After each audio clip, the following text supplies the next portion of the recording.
After that whole Google Maps mess in the last episode, I wanted this episode to be boring in the best way. No detours, no experiments, no fastest route drama. Just the highway back towards Cherrapunji and an early check-in at my homestay. For the first few minutes, it actually feels like that.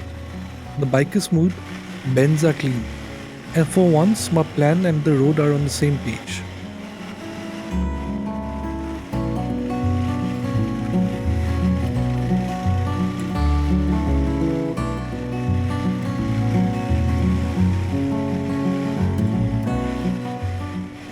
I'm not chasing anyone. Nobody is chasing me either, and that's a nice little change. You know that exact feeling when a ride finally settles down after a crazy day? That's exactly what this stretch feels like.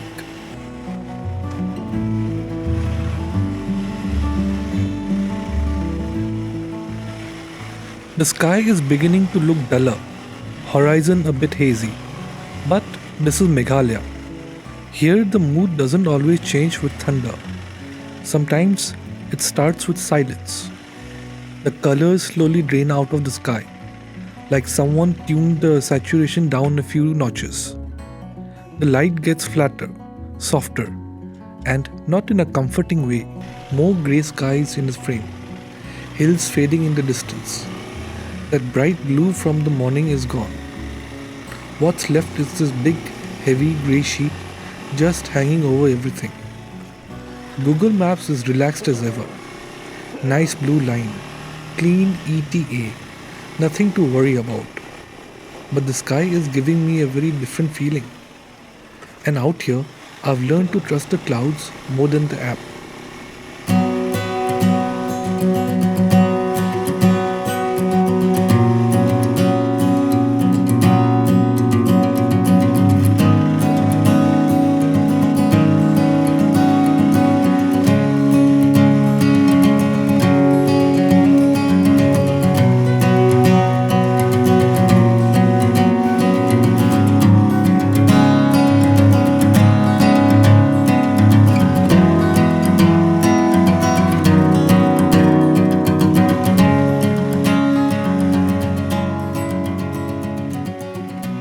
Long rolling sections. You keep glancing up. I keep riding. Still dry. Still comfortable. Still technically on time. But the landscape feels like it's slowly holding its breath. The hills at the edge of the frame turns into soft shapes. The tree line loses all the little details. Nothing has started yet, and somehow the ride already feels like it's on a timer. Once that thought appears, I am racing the weather now. Everything shifts a little. Every open stretch of the highway feels like a gift. Every slow village section suddenly feels expensive. I'm still enjoying the bends, but half my brain is busy doing mental maths with the sky. How long till this thing finally drops? Can I actually make it before it does? Or am I just being hopeful because I don't want to get drenched again? The road is the same, but the ride isn't. I'm not just out here for scenery anymore. I'm quietly trying to stay ahead of something I can't see yet.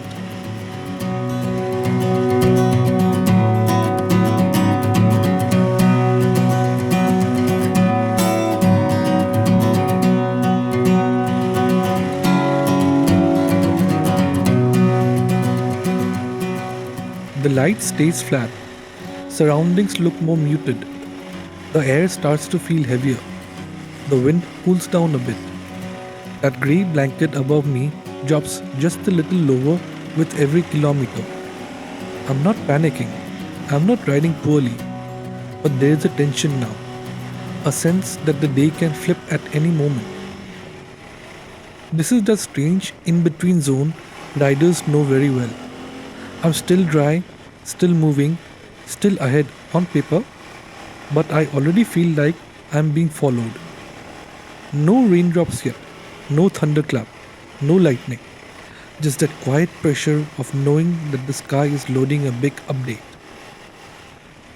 Every small slowdown feels louder now.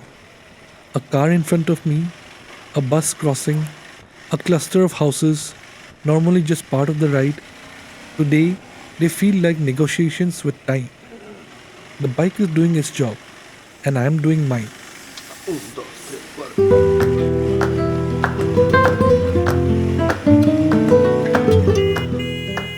And up above, the clouds are clearly getting ready to do something bigger than both of us. By this point, I've stopped pretending.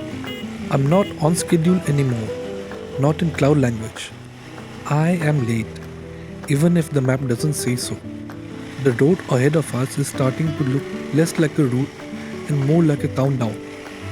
Not how far left, but how long till it finally bursts.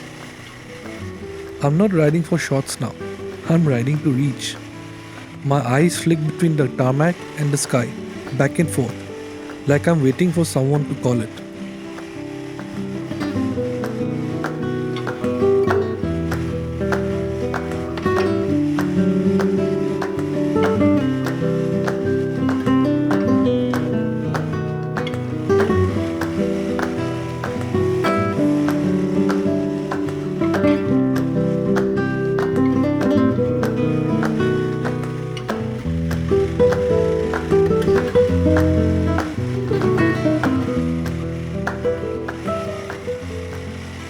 At this point, I'm also starting to get hungry. It is the proper time for having a lunch. I scan around, always looking for places that I can stop my bike, have some food, and wait for this downpour to happen. But none of these places appear appetizing enough for me.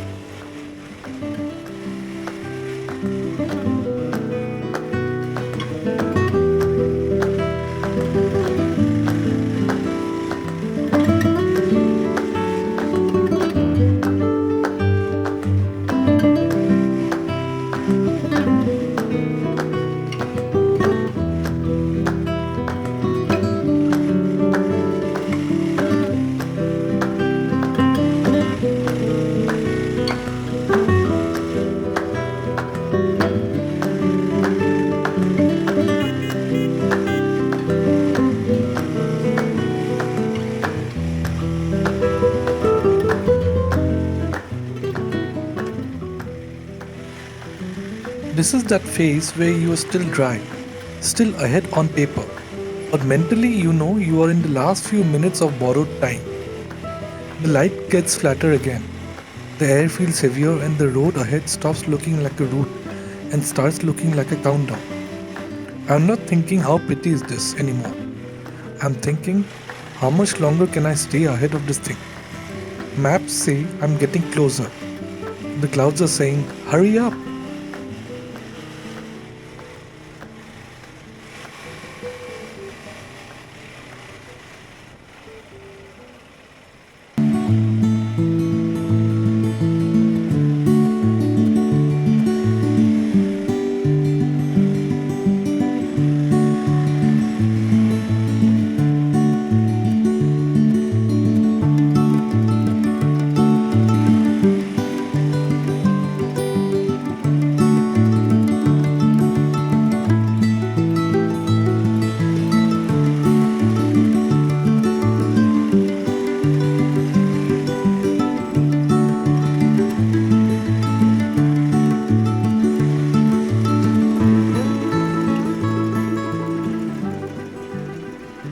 And then, right when I'm properly in that headspace, something bright appears on the side of the road.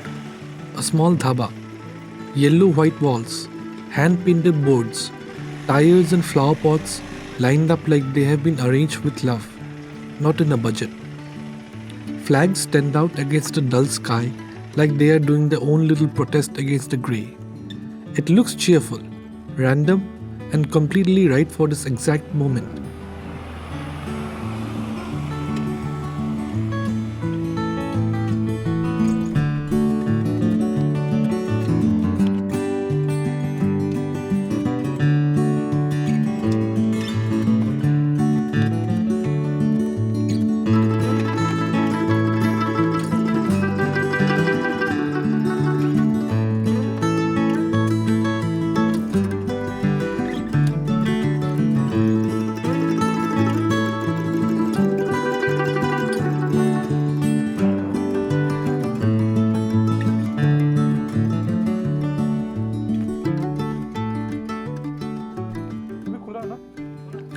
Inside, though, it's a different world.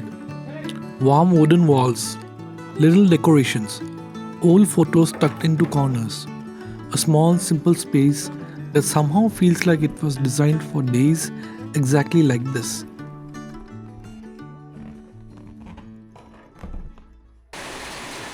And then the switch flips.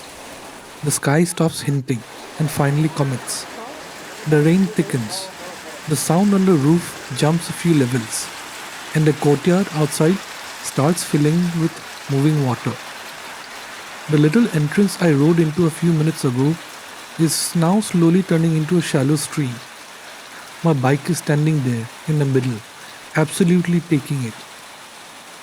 Cars and bikes fly past on the highway with wipers at full speed and tires kicking up spray. From inside, it looks a lot more dramatic.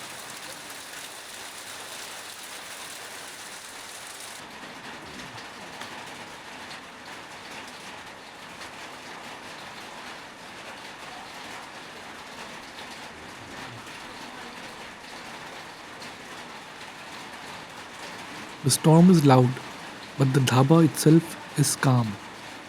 I set my helmet down by the window and finally let my shoulders drop.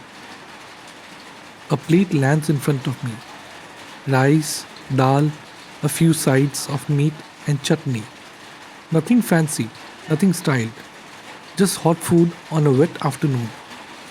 A steaming cup of tea arrives next and sits beside my helmet, fogging up the glass even more. From here, I have the best seat in the house.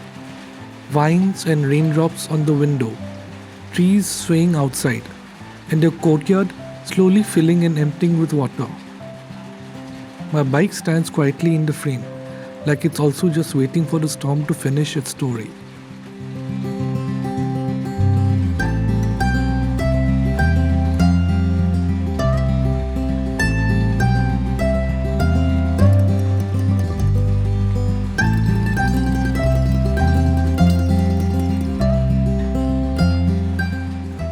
This doesn't feel like a quick lunch break anymore.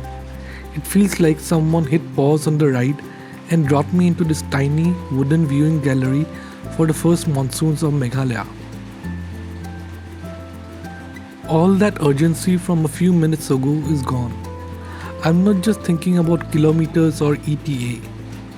I'm just listening to the roof and watching water redraw the entire courtyard.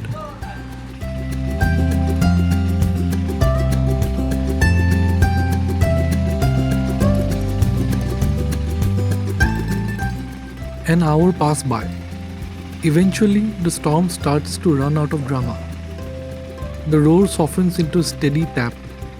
The courtyard begins to show patches of ground again. The flags outside relax from survival mode to a gentle sway. Shapes of distant trees and hills reappear through the grey. I finish the last sip of tea and know it's time to move again. Not because I'm in a hurry this time, just because the pause has done its job. I pay my bill, pull my gloves back on, pick up the still damp helmet from the window ledge and step outside into that cool, washed, clean air. The same highway is waiting, same bends, same distance back. But I'm not trying to outrun anything anymore. The sky already had its moment. This ride didn't end with a big viewpoint or a dramatic rescue. It ended with a small Khasi dhaba, a hot meal, and front row seats to Meghalaya's first storm of the season. And honestly, that is plenty. I swing a leg over the bike, thumb the starter, and as the engine comes alive again, one simple thought sits in the back of my head. Freedom is how far you go.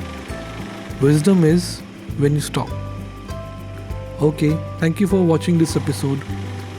Hope to see you on my next episode. See you then. Bye bye.